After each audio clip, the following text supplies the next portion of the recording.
Bonjour à tous et bienvenue sur Crypto Flash, la chaîne de l'actualité crypto. Énormément d'actualité aujourd'hui, un projet énorme vient de lever environ 100 millions de dollars, plus de 100 millions de dollars en tout si on compte les divers levées de fonds. On va aussi parler de plein de choses, des magouilles avec Justin Sun, on va parler de AAV, je vais vous parler d'Ethereum, de Bitcoin et plein de sujets différents. Tous les jours le meilleur de l'actualité crypto, n'hésitez pas à vous abonner, activer la cloche pour ne rien rater. Juste avant, je vous rappelle qu'il y a toujours 20 € offerts sur Bitvavo, l'exchange partenaire de la chaîne, vous trouverez le lien dans la description. Il y a pas mal de nouvelles cryptos qui sont arrivées sur le mois de juillet sur Bitvavo. On pourra noter Lista, Drift, Centrifuge et pas mal d'autres. Et là, sur le mois d'août, il y a eu notamment Blast et Ton. Donc c'est des cryptos dont on entend pas mal parler.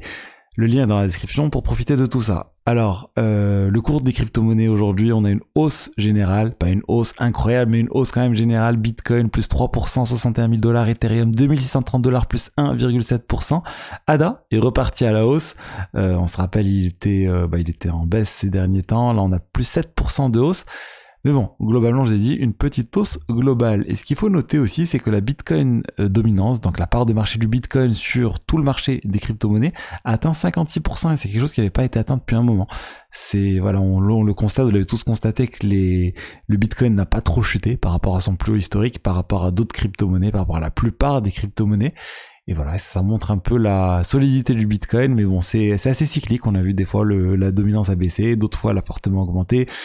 Bien avant 2017, le Bitcoin était largement dominant, plus de 90%. Je pense que ça va être compliqué, voire impossible de retrouver cette dominance un jour. Il y a beaucoup plus de crypto-monnaies avec des communautés solides. Donc je pense pas qu'on retrouvera les 90%, mais voilà, les 50-60% peut-être. Ça me choquerait pas qu'on reste dans des niveaux similaires. Alors, ensuite, on a les frais de gaz sur Ethereum qui sont vraiment très très bas. On est même passé en dessous de Nguyen pendant quelques temps. C'est vraiment très intéressant là de faire des transactions sur le réseau Ethereum.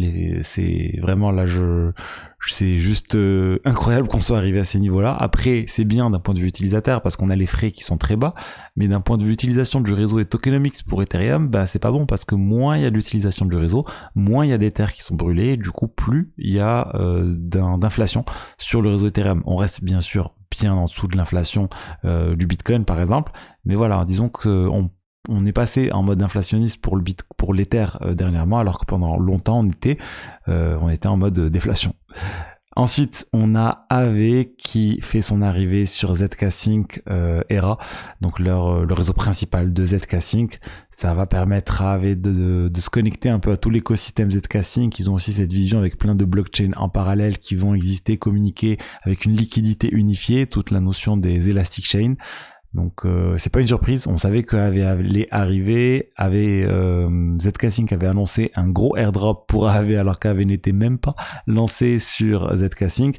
Mais disons qu'il y a eu un petit deal en disant on va vous donner un gros airdrop, en contrepartie vous vous lancez sur ZK Sync, et AV s'engage à verser cet airdrop aux utilisateurs avec un programme de liquidity mining, donc pour inciter les gens à venir déposer et emprunter sur AV. Donc c'est vraiment gagnant-gagnant pour les utilisateurs. Il va y avoir pas mal de rendements très intéressants sur AV prochainement. Ensuite, Justin Sun, on en a parlé dernièrement au niveau du WBTC qui devrait passer sous son contrôle. Je vous ai dit que c'était une figure très controversée dans l'écosystème crypto, et là on a un autre exemple de cette controverse. Justin Sun avait lancé l'USDD, un stablecoin sur Tron qui était, on va dire, assez inspiré de Luna UST, mais ils ont essayé de s'en éloigner après.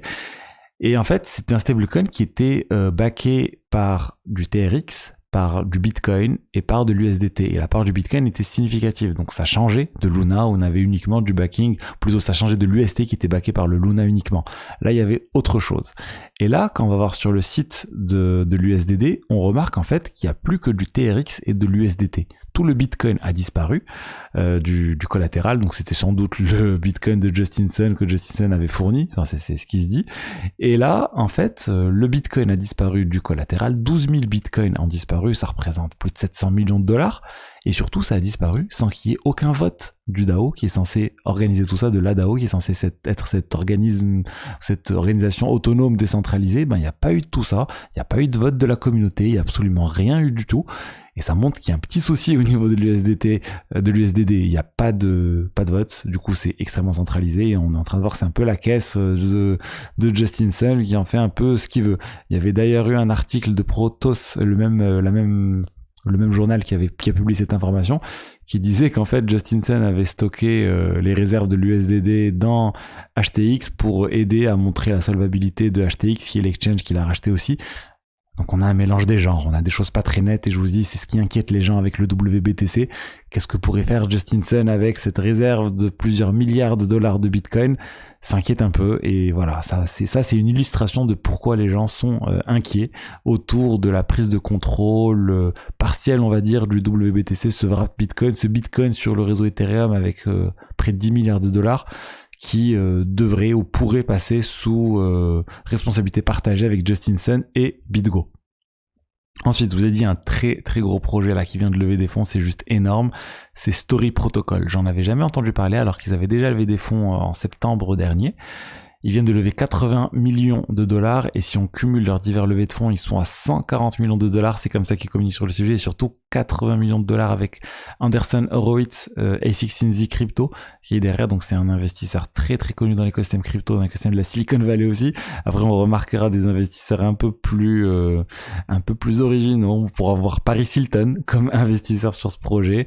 On pourra voir aussi Balaji, très connu dans la Silicon Valley. On remarque aussi Cosmo de Medici, qui serait Snoop Dogg ou quelqu'un d'associé à Snoop Dogg. Mais pourquoi des gens du monde de Hollywood sur le sujet? Parce que Story, c'est quelque chose, c'est un protocole, c'est une blockchain de niveau 1. Ils voulaient se lancer comme une blockchain de niveau 2 initialement, mais après ils ont décidé de se lancer en blockchain de niveau 1. C'est une blockchain de niveau 1 qui a pour but de tokeniser tout ce qui est autour de la propriété intellectuelle, et permettre à n'importe qui de venir créer de nouvelles propriétés intellectuelles à partir d'autres propriétés intellectuelles, et surtout de mixer les diverses propriétés intellectuelles, et d'offrir un moyen pour les créateurs de contenu, les créateurs de propriétés intellectuelles, d'avoir des revenus, d'avoir des royalties associées à tout ça. Donc ils veulent un peu se passer des avocats, des contrats, etc. et faire quelque chose de complètement tokenisé. C'est très ambitieux, mais bon, j'ai du mal à voir encore comment ça devrait s'articuler. On est dans la théorie, il n'y a pas de mainnet pour l'instant, ça devrait arriver d'ici la fin de l'année. Mais bon, il faudra suivre, il y aura une fondation, il y aura un token, c'est sûr, il y aura un airdrop, c'est sûr, et c'est clairement l'un des projets qui a levé le plus de fonds maintenant. Du coup, on va en entendre parler énormément au cours des prochains mois. C'est clairement un projet qu'il faudra suivre, vu la quantité d'argent levé, vu la qualité des investisseurs derrière. Après, il y a déjà eu des investissements de Anderson Horowitz qui n'ont pas du tout fonctionné, hein. On parlera notamment de BitClout, où le fondateur a été poursuivi d'ailleurs par la SEC dernièrement. Enfin bon, tout ça pour dire, Story quand même, gros protocole à suivre. Ils essayent quelque chose d'assez innovant, on va dire tokeniser la propriété intellectuelle et faire en sorte qu'il y ait une utilisation complètement transparente, automatique, permissionless sur la blockchain. C'est très intéressant, mais est-ce que ça va marcher? Est-ce qu'il y a vraiment un besoin? Voilà, ça reste à voir, et je vais suivre ce projet avec attention. Ensuite, on a Trump et les cryptos. Vous savez, on parle beaucoup de tout ça. Et bien sur Polymarket, Trump est repassé favori face à Kamala Harris, 52% de chances que Trump gagne selon ce marché de prédiction, contre 47% pour Harris. Je rappelle, on n'est pas sur des sondages, on est vraiment sur un marché de prédiction. Les gens mettent de l'argent sur le candidat qu'ils estiment qui va avoir le plus de chances de gagner, donc ça s'équilibre en général, et c'est assez intéressant les marchés de prédiction pour obtenir une idée sur l'état des choses. C'est pas basé sur des sondages, encore une fois, ils vont pas interroger des gens, c'est juste combien les gens sont prêts à mettre sur ces sujets. L'idée, c'est que les gens qui mettent de l'argent passent du temps, se renseignent et ne font pas n'importe quoi.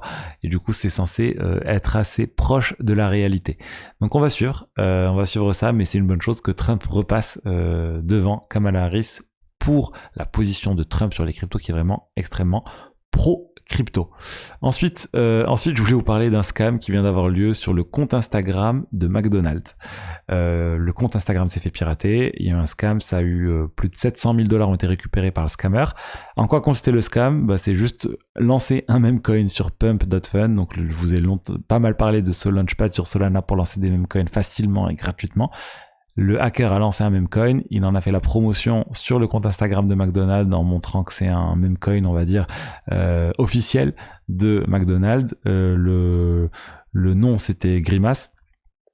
Et ça a duré quelques temps. Ils ont aussi piraté le compte d'un haut placé du marketing chez McDonald's, donc sûrement grâce à ça qu'ils ont piraté le compte Instagram. Et voilà, ils ont récolté 700 000 $ en vidant la liquidité une fois que le token s'est mis à pump. Et ben voilà, ça montre un peu les risques associés à tout ça. Ne vous précipitez pas si vous voyez un compte Twitter, un compte Instagram qui lance un nouveau meme coin avec un sentiment d'urgence pour acheter tout de suite. C'est probablement un scam. Et le truc, c'est qu'il y a sûrement des personnes qui ont investi en sachant que c'était un scam, en se disant c'est pas grave, c'est un scam, tout le monde sait que c'est un scam, mais moi je le sais avant les autres et du coup je vais acheter pour essayer de revendre quand même quand ça va encore augmenter, parce qu'il y a souvent effectivement des hausses très importantes à cause de ça. Donc c'est un jeu risqué. Je recommande pas de jouer à ça, mais en tout cas il y a pas mal de personnes qui le font. Donc voilà ce que je voulais vous dire aujourd'hui sur les diverses actualités crypto. J'espère que le contenu vous a plu. Si c'est le cas, n'hésitez pas à liker, commenter, vous abonner, et je vous dis à demain pour la suite. Allez, au revoir, ciao ciao.